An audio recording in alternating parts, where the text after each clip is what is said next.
Hello everyone and welcome back to the good stuff. We are continuing with our 1858 match between Paul Charles Morphy and Samuel Standage Boden, and this is the last game we'll be showing from their match, and it is in fact the first game of the match, the one that we still haven't shown. We haven't shown all the games, but I've shown the one that I was planning on showing. So this is the first game of the match and also a very exciting one, so let's check it out. And also before we check it out, I would just like to make a short announcement. I received a very interesting video from an excellent subscriber from Adam Genesis. He sent me a video he made a video about a game between Carlsen and Nakamura from the Lindor's Abbey Rapid Challenge, but he turned the moves into music notes. So if you're into music, do check it out. It's very arty, so to say. I will put a link to it in the description below. It will be the first thing you see. Do check it out. I enjoyed it myself.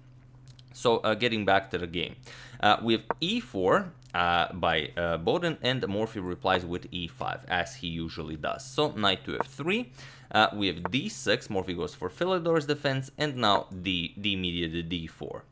We have e captures on d4, and now queen captures on d4. And now Morphy doesn't go for knight to c6 right away for his knight to be pinned, but first he goes bishop to d7. Now knight to c6 will surely kick away the queen from such a nice central square. We have bishop to e3, Boden continues development, and now knight to c6. The queen retreats to d2, which is a natural square. You don't go all the way back, you don't block the light square bishop on d3, so d2 is an excellent square for the queen.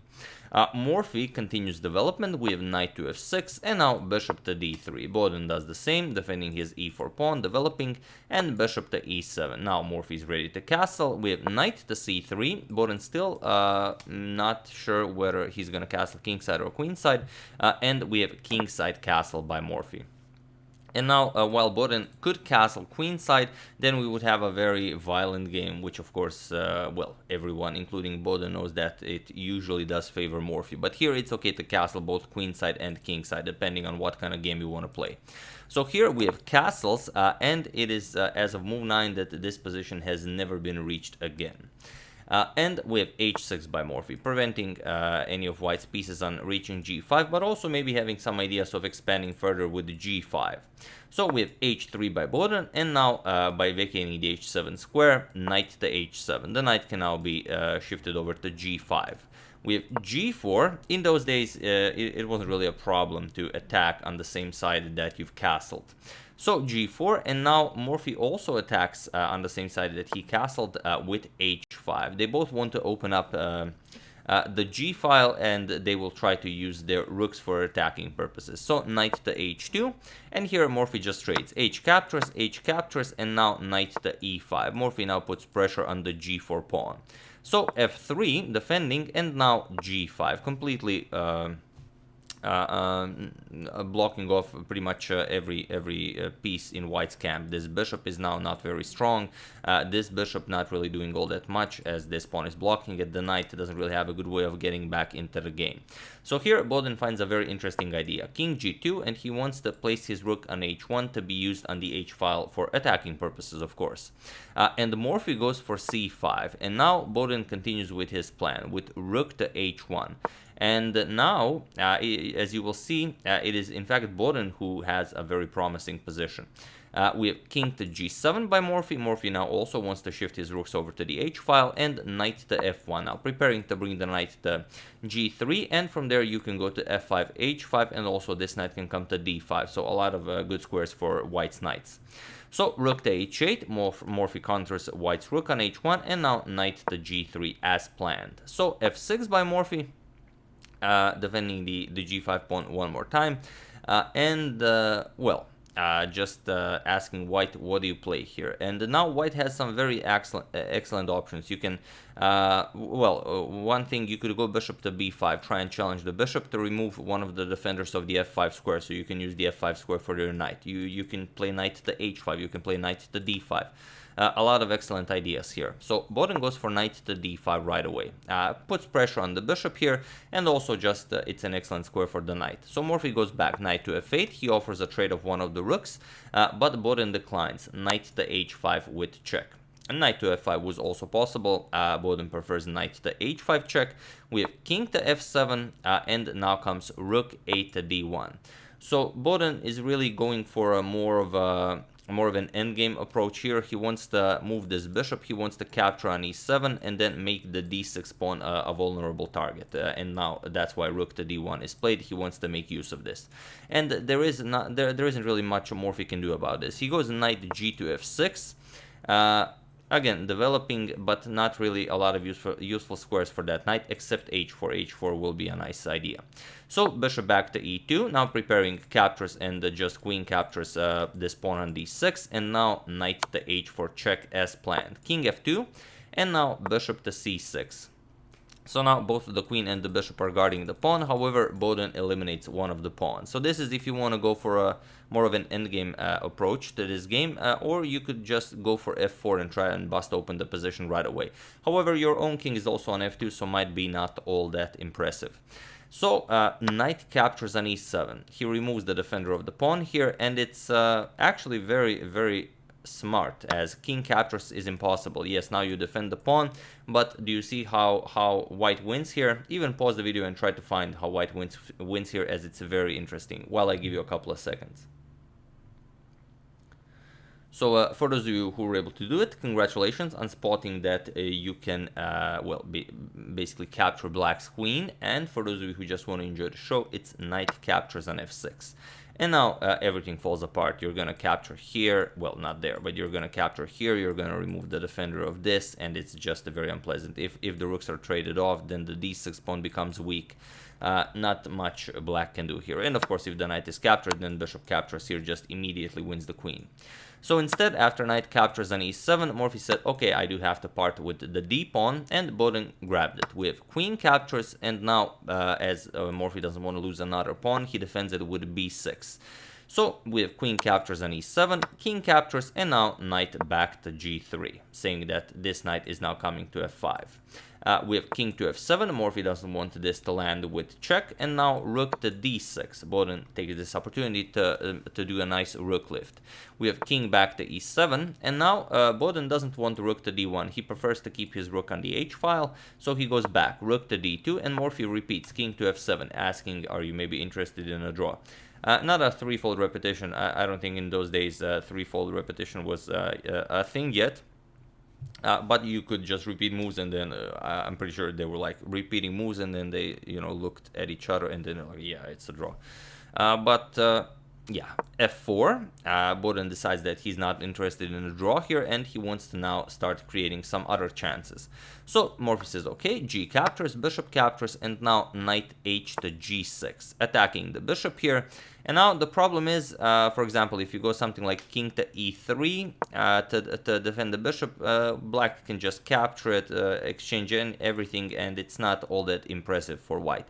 On the other hand, if you go bishop to e3, try and do it like that, then just rook captures on h1, removes the defender of the pawn here, captures, and Morphy wins back his pawn.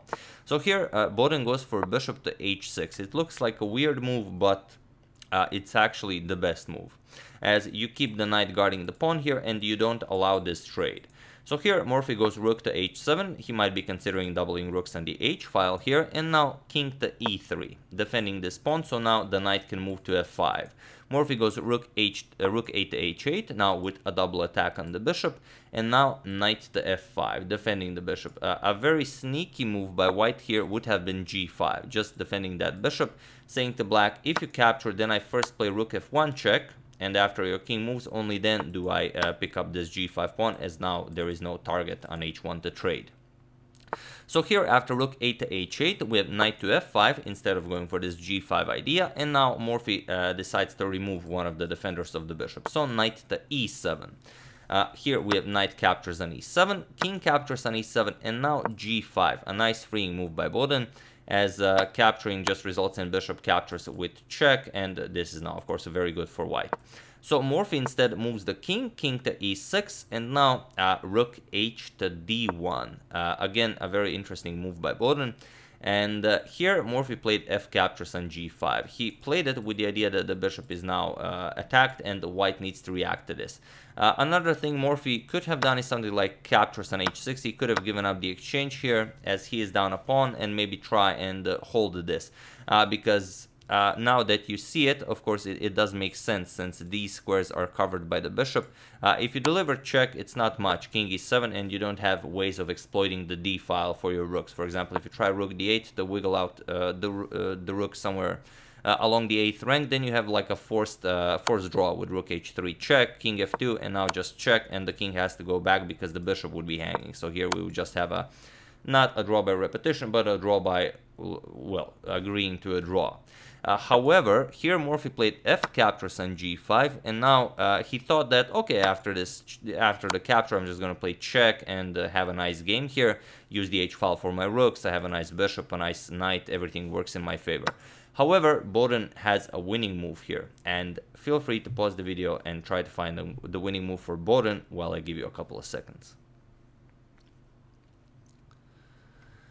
So for those of you who were able to do it, congratulations on defeating none other than Paul Charles Morphy. And for those of you who just want to enjoy the show, it's rook to d6 check. And yes, Boden played it. Now the point is next, if you go, well, you can go king to f7, you can go king to e7, doesn't really matter. If king to e7, then bishop captures on g5 comes with check. So here, of course, Morphy first played king to f7, but now bishop to h5 with check. And now the king doesn't have all that many squares. King to e7 was played, but now bishop captures on g5 with check. We have king to f8, and here after rook to f1 check, it was in this position on move 41 that Paul Morphy resigned the game, as there is nothing more to be done here. I will show how the game could have continued, as it's also very interesting. For example, you're in check, you have to move, let's say king to g8, now comes rook to d8 check, and after king to g7, you just play bishop to f6 check, attacking this, and it's just game over. For example, if king to h6, you have a very interesting option of not playing bishop captures, but rather rook captures on h8. And now everything is hanging. If you capture this, then you can just recapture. If you capture this, then you lose the rook. So one thing that could happen is knight c4 check to simply get the knight out of harm's way. After king f4, now you could capture on h8. But now white doesn't even capture the rook, but rather there's a very sneaky checkmate. So feel free to pause the video and try and find it. With best defense, it's made in 4, but only the first move is relevant. So feel free to do it while I give you a couple of seconds. So for those of you who were able to do it, congratulations on spotting the beautiful rook checkmate. And for those of you who just want to enjoy the show, it's bishop to f7. And now, once you see it, of course, it all makes sense. The bishop pair and the king are covering all of these squares, so the black king is stuck here on the edge of the board. And next move, rook to h1 is checkmate. There is no defending this. Like I said, it's with best defense, it's made in 4, but we're not, we're not interested in moves like this to cover this, since you can just either capture it and then continue the game, or you can go rook f2, and then it's just rook h2 checkmate, and that's just it. So after rook to f1, Morphy didn't feel there was any need to continue the game, so here he resigned. And this game 1 of their match is the only game that Boden won from their 10-game match. The match ended 6 wins Morphy, 1 win Boden, and 3 games were drawn. So that's the game and the match against Samuel Standage Boden. I do hope you enjoyed it. We are continuing with the saga, probably with Morphy's clash against the legendary Mr. Barnes. So we'll probably cover that next. And yeah, I would like to thank Jan Niklas Deal, Anson Moore, Itel Fulfillment Incorporate, Funky Monk 201, and Mariusz Gomula for your contribution to my channel. Thank you a lot, I really appreciate it. As usual, you can check 2 of my previous videos here. Thank you for watching, and I will see you soon, continuing the coverage of the Morphy saga, checking up on your wonderful suggestions and whatever else happens in the chess world. Thank you all, I will see you soon, and have an excellent rest of your day.